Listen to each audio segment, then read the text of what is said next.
کہتے ہیں اس کے بعد حضرت زبیر بن الکین کھڑے ہوئے اور ان لوگوں کی نصیحت کی کہ تم آل رسول صلی اللہ علیہ وسلم کے خون سے باز آ جاؤ، اگر تم اس سے باز نہ آئے تو خوب سمجھ لو کہ تم کو ابن زیاد سے کوئی فلاح نہ پہنچے گی، بلکہ بعد میں وہ تم پر بھی قتل و غارت کرے گا۔ ان لوگوں نے زہیر بن الکین رضی اللہ تعالیٰ عنہ کو خوب برا بھلا کہا اور ابن زیاد کی خوب تعریف کی اور کہا ہم تم سب کو قتل کر کے ابن زیاد کے پاس بھیجیں گے۔ کہتے ہیں جب گفتگو طویل ہونے لگی تو شمر ذی الجوشن نے اپنا پہلا تیر ان پر چلا دیا۔ اس کے بعد حر بن یزید جو توبہ طائب ہو کر امام حسین رضی اللہ تعالیٰ عنہ کے لشکر میں شامل ہو گئے تھے، آگے بڑھے اور لوگوں کو مخاطب کر کے کہا اے اہل کوفہ، تم ہلاک و برباد ہو جاؤ، کیا تم نے ان کو اس لیے بلایا تھا کہ جب یہ آ جائیں تو تم ان کو قتل کر دو؟ تم نے تو کہا تھا کہ ہم اپنا تن من دھن سبھی کچھ ان پر قربان کر دیں گے، اور اب تم ہی ان کے قتل کے درپے ہو گئے ہو۔ ان کو تم نے قیدیوں کی مثل بنا رکھا ہے اور دریائے فرات کا جاری پانی ان پر بند کر دیا ہے، جسے یہودی، نصرانی اور مجوسی سبھی پیتے ہیں اور علاقے کے خنزیر اس میں لوٹتے ہیں۔ امام حسین رضی اللہ تعالیٰ عنہ اور ان کے اہل بیت پیاس سے مرے جا رہے ہیں، اگر تم نے اپنی اس حرکت سے توبہ نہ کی اور اس سے باز نہ آئے تو یاد رکھنا کل قیامت کے دن میدان حشر میں اللہ تعالیٰ تمہارا پانی بند کرے گا۔ کہتے ہیں حر بن یزید کی باتیں سن کر ان پر بھی تیر پھینکے گئے، وہ واپس آ گئے اور امام حسین رضی اللہ تعالیٰ عنہ کے آگے کھڑے ہو گئے۔ اس کے بعد تیر اندازی کا سلسلہ شروع ہو گیا، پھر گھمسان کی جنگ ہوئی، فریق مخالف کے بھی کافی آدمی مارے گئے۔ امام حسین رضی اللہ تعالیٰ عنہ کے بعض رفقا بھی شہید ہوئے۔ حر بن یزید نے امام حسین رضی اللہ تعالیٰ عنہ کے ساتھ ہو کر شدید قتال کیا اور بہت سے دشمنوں کو قتل کیا۔ اس کے بعد شمر نے چاروں طرف سے امام حسین رضی اللہ تعالیٰ عنہ اور ان کے رفقا پر حلہ بول دیا، جس کا امام حسین رضی اللہ تعالیٰ عنہ اور ان کے رفقا نے بڑی بہادری کے ساتھ مقابلہ کیا۔ وہ کوفہ کے لشکر پر جس طرف سے حملہ کرتے میدان صاف ہو جاتا، ادھر دوسری طرف عمر بن سعد نے جو کمک اور تازہ دم 500 گھڑ سوار بھیجے، وہ مقابلے پر آ کر ڈٹ گئے، لیکن امام حسین رضی اللہ تعالیٰ عنہ کے رفقا نے ان کا بھی نہایت جرت اور بہادری کے ساتھ مقابلہ کیا اور گھوڑے چھوڑ کر میدان میں پیادہ پا آ گئے۔ کہتے ہیں اس وقت بھی حر بن یزید نے دشمنوں سے سخت قتال کیا، لیکن اب دشمنوں نے خیموں میں آگ لگانا شروع کر دی تھی۔ اس گھمسان کی لڑائی کے نتیجے میں امام حسین رضی اللہ تعالیٰ عنہ کے اکثر و بیشتر ساتھی شہید ہو چکے تھے اور دشمن کے دستے آپ کے قریب پہنچ چکے تھے۔ روایات بتاتی ہیں کہ حضرت ابو شمامہ ساعدی رضی اللہ تعالیٰ عنہ نے امام حسین رضی اللہ تعالیٰ عنہ سے عرض کیا کہ میری جان آپ پر قربان ہو، میں چاہتا ہوں کہ آپ کے سامنے قتل کیا جاؤں، لیکن دل یہ چاہتا ہے کہ ظہر کی نماز کا وقت ہو چکا ہے، نماز ادا کر کے اپنے پروردگار کے پاس جاؤں۔ امام حسین رضی اللہ تعالیٰ عنہ نے با آواز بلند اعلان کیا کہ جنگ ملتوی کر دی جائے تاکہ ظہر کی نماز ہم ادا کر لیں۔ گھمسان کی جنگ میں نماز ظہر کے اعلان کی طرف کون کان لگاتا؟ طرفین کی طرف سے شدید قتل و قتال برابر جاری رہا، یہاں تک کہ ابو شمامہ ساعدی رضی اللہ تعالیٰ عنہ نماز کی حسرت دل ہی دل میں لیے شہید ہو گئے۔ لیکن امام حسین رضی اللہ تعالیٰ عنہ نے اپنے چند اصحاب کے ساتھ نماز ظہر صلاۃ الخوف کے مطابق ادا فرمائی۔ نماز ادا کر لینے کے بعد امام حسین رضی اللہ تعالیٰ عنہ نے پھر قتال شروع کر دیا۔ اب یہ لوگ آپ تک پہنچ چکے تھے۔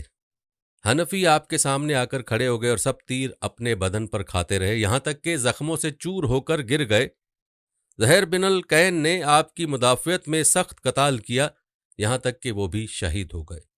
اس وقت امام حسین رضی اللہ تعالیٰ عنہ کے پاس بجز اپنے چند گنے چنے رفقا کے اور کوئی نہ رہا تھا،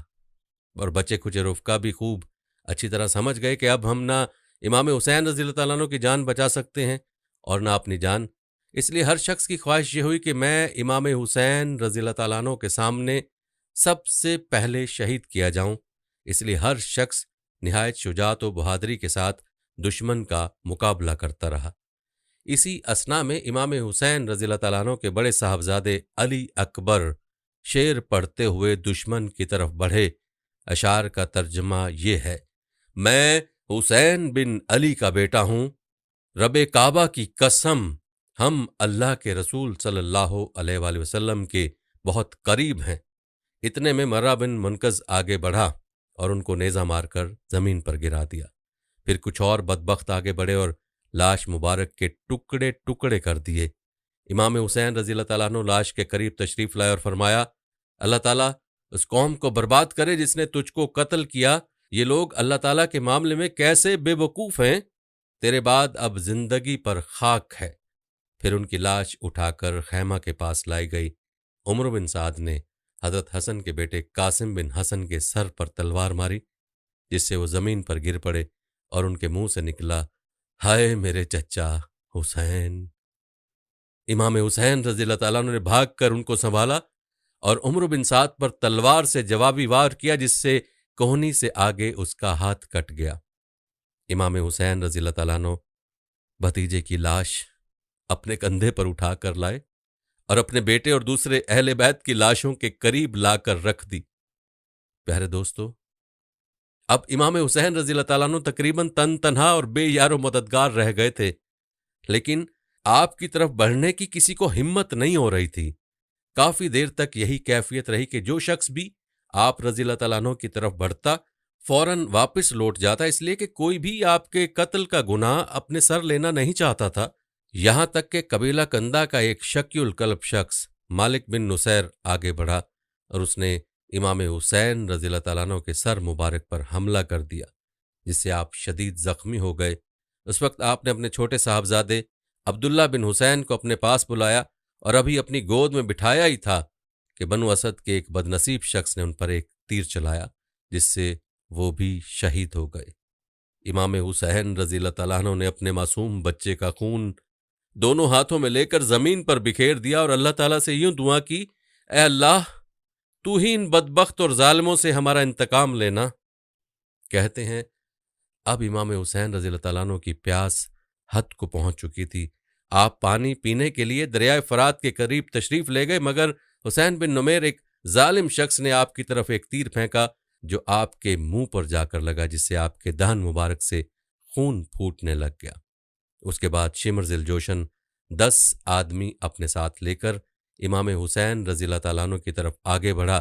آپ اس وقت پیاس کی شدت سے نڈھال اور زخموں سے چور ہو چکے تھے، لیکن اس کے باوجود ان کا دلیرانہ مقابلہ کرتے رہے اور جس طرف سے آپ آگے بڑھتے یہ سب کے سب وہاں سے بھاگتے نظر آتے تھے۔ شمر نے جب یہ دیکھا کہ امام حسین رضی اللہ تعالیٰ عنہ کو قتل کرنے میں ہر شخص لیت و لال سے کام لے رہا ہے، تو اس نے آواز لگائی کہ سب یک بارگی ان پر حملہ کر دو۔ اس پر بہت سے بدنصیب آگے بڑھے اور نیزوں اور تلواروں سے یک بارگی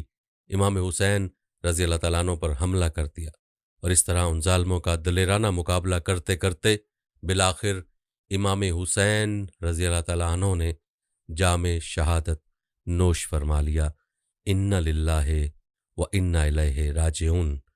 کہتے ہیں شمر بن ذی الجوشن نے خولہ بن یزید سے کہا کہ ان کا سر بدن سے جدا کر دو،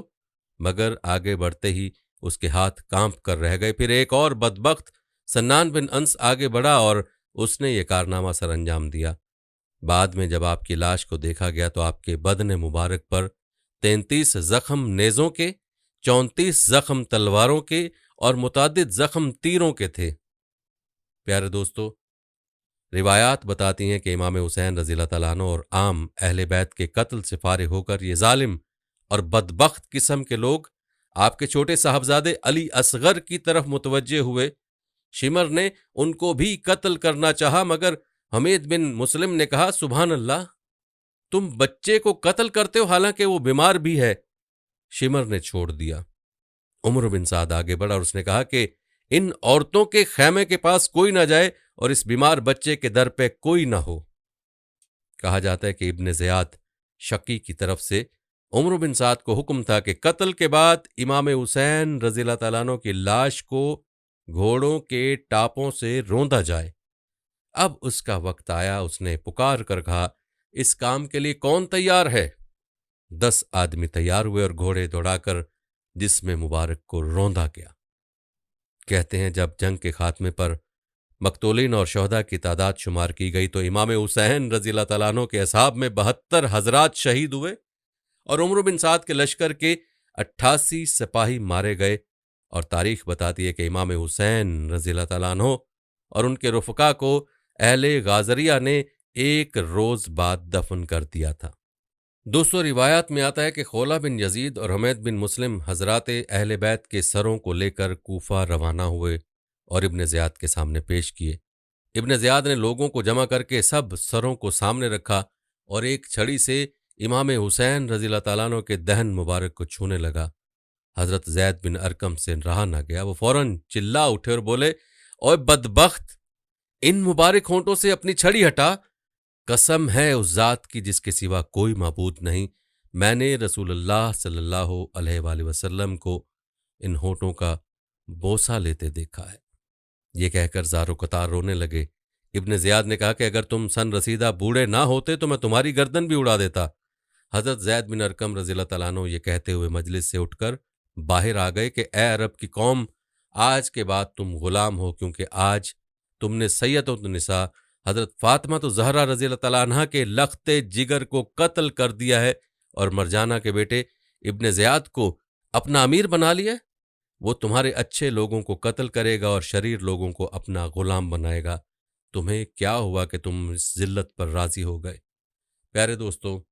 اہل کوفہ نے امام حسین رضی اللہ تعالیٰ عنہ کو شہید کرنے کے بعد بھی جو کارنامے کیے وہ انتہائی شرمناک ہیں۔ نواسہ رسول صلی اللہ علیہ وسلم کے سر مبارک کو گلی گلی گھمایا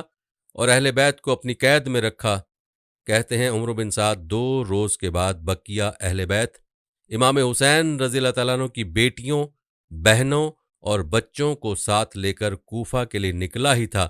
کہ انہیں امام حسین رضی اللہ تعالیٰ عنہ اور ان کے اصحاب کی لاشیں پڑی ہوئی نظر آئیں۔ عورتوں اور بچوں نے جب یہ منظر دیکھا تو کوہرام مچ گیا، گویا آسمان و زمین رونے لگ گئے۔ عمر بن سعد نے جب اہل بیت کو ابن زیاد کے سامنے پیش کیا تو اس وقت امام حسین رضی اللہ تعالیٰ عنہ کی ہمشیرہ حضرت زینب رضی اللہ تعالیٰ عنہ نے بہت میلے اور خراب کپڑے پہن رکھے تھے اور ان کی باندیاں ان کے ارد گرد تھیں۔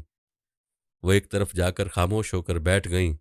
ابن زیاد نے پوچھا، یہ ایک طرف جا کر علیحدہ بیٹھنے والی کون ہے؟ حضرت زینب رضی اللہ تعالیٰ عنہ نے کوئی جواب نہ دیا۔ ابن زیاد نے 3 مرتبہ اسی طرح دریافت کیا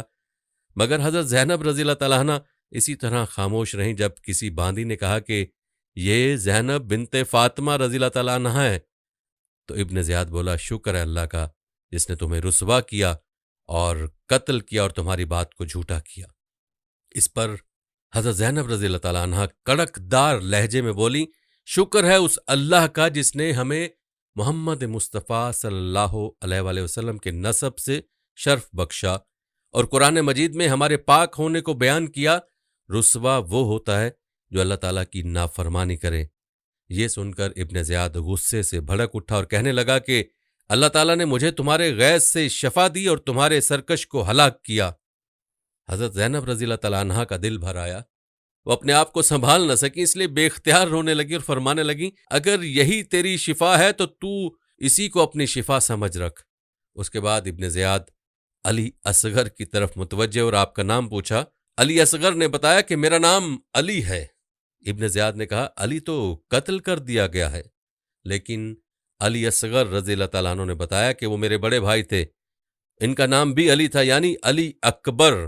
ابن زیاد نے جب علی اصغر کو بھی قتل کرنے کا ارادہ کیا تو علی اصغر نے کہا، میرے بعد ان عورتوں کا کفیل کون ہوگا؟ ادھر حضرت زینب رضی اللہ تعالیٰ عنہ جو ان کی پھوپھی تھیں، ان کو لپٹ گئی اور کہنے لگی، اے ابن زیاد، کیا ابھی تک ہمارے خون سے تیری پیاس نہیں بجھی؟ میں تجھے اللہ کی قسم دیتی ہوں کہ اگر تو ان کو قتل کرنا چاہتا ہے تو پھر ان کے ساتھ ہم سب کو بھی قتل کرتے۔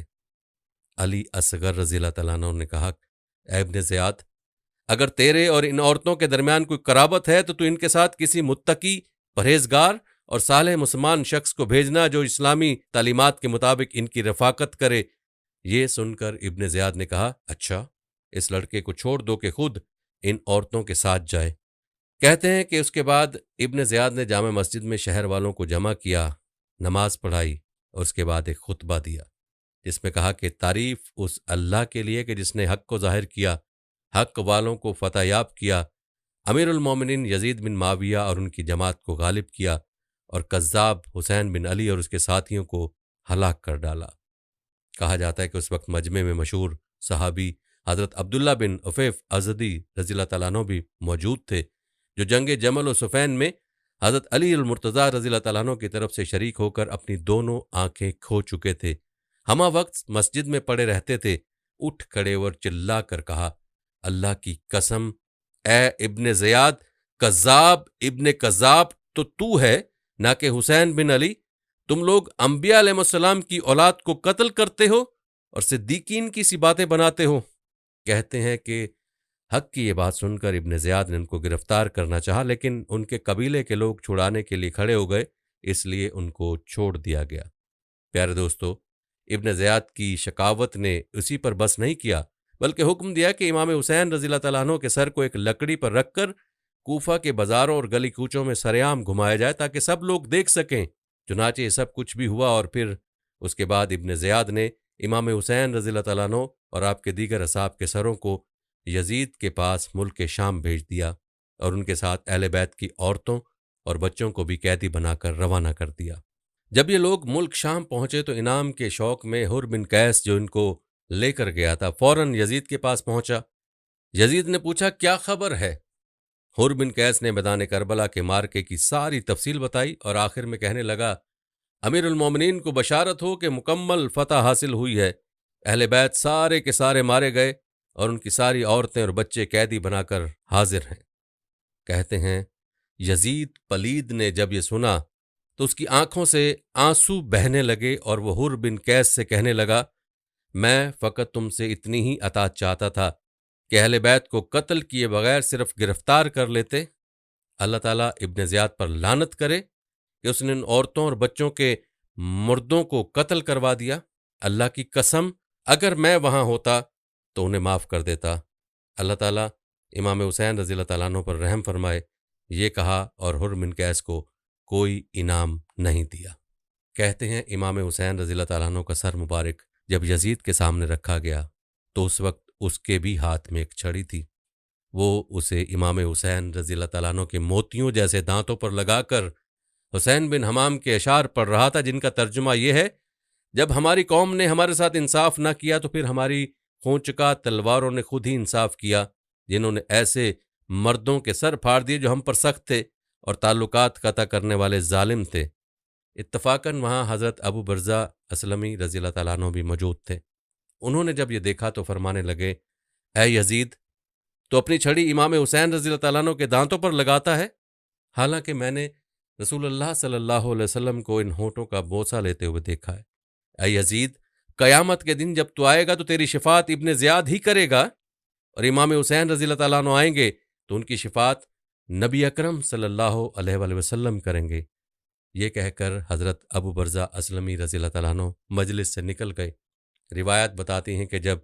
یزید کی بیوی ہند بنت عبداللہ نے یہ خبر سنی کہ امام حسین رضی اللہ تعالیٰ عنہ شہید کر دیے گئے اور ان کا سر یزید کے دربار میں لایا گیا ہے، تو کپڑا اوڑھ کر باہر نکل آئیں اور کہنے لگیں، اے امیر المومنین، کیا رسول اللہ صلی اللہ علیہ وآلہ وسلم کے لخت جگر کے ساتھ یہ معاملہ کیا گیا ہے؟ اس نے کہا، ہاں، اللہ تعالیٰ ابن زیاد کو ہلاک کرے، اس نے قتل کرنے میں بڑی جلد بازی کا مظاہرہ کیا۔ ہند بنت عبداللہ یہ سن کر بے اختیار رو پڑی۔ اس کے بعد اہل بیت کی قیدی عورتیں اور بچے یزید کے سامنے لائے گئے اور سر مبارک مجلس میں رکھا ہوا تھا۔ امام حسین رضی اللہ تعالیٰ عنہ کی دونوں شہزادیاں فاطمہ اور سکینہ پنجوں کے بل کھڑے ہو کر اپنے والد کا سر مبارک دیکھنا چاہتی تھیں، جبکہ یزید ان کے سامنے کھڑا ہو کر چاہتا تھا کہ وہ یہ سر نہ دیکھ سکیں، لیکن جب ان کی نظر اپنے والد کے سر مبارک پر پڑ ہی گئی تو وہ بے ساختہ رو پڑی، حتیٰ کہ ان کے رونے کی آواز سن کر یزید کے گھر کی عورتیں بھی چلا اٹھیں اور یزید کے محل میں ایک ماتم کا سما بند گیا۔ یزید کے دربار میں اہل بیت اور یزید کی گفتگو بھی ہوئی، جسے ویڈیو کی طوالت کے پیش نظر شامل نہیں کیا گیا۔ البتہ یزید کی زود و پشیمانی اور اہل بیت کی مدینہ رخصتی کا ذکر کرتے ہیں، کیونکہ اس کا تذکرہ زیادہ ضروری ہے۔ دوستو، بعض روایت میں آتا ہے کہ شروع میں یزید امام حسین رضی اللہ تعالیٰ عنہ کے قتل پر راضی تھا، اس لیے کہ جب ان کا سر مبارک لایا گیا اس نے خوشی کا اظہار بھی کیا، لیکن اس کے بعد جب یزید کی بدنامی سارے عالم اسلام میں جنگل کی آگ کی طرح پھیل گئی اور تمام دنیا کے مسلمان اسے مبغوث ترین شخص کہنے لگے، تو اپنے کیے پر بہت نادم ہوا اور کہنے لگا، اے کاش میں مشقتیں برداشت کر لیتا، لیکن امام حسین رضی اللہ تعالیٰ عنہ کو اپنے ساتھ گھر میں رکھتا اور ان کو اختیار دے دیتا کہ وہ جو چاہیں کریں، اگرچہ میرے اس اقتدار کو نقصان ہی کیوں پہنچتا۔ اس لیے کہ رسول اللہ صلی اللہ علیہ وسلم کا، ان کا اور ان کی قرابت کا یہی حق تھا۔ اللہ تعالیٰ ابن مرجانہ پر لعنت کرے،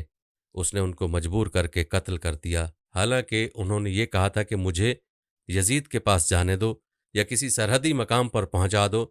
مگر اس نالائق نے قبول نہ کیا اور ان کو قتل کر کے ساری دنیا کے مسلمانوں میں مجھے مبغوث ترین شخص ٹھہرا دیا۔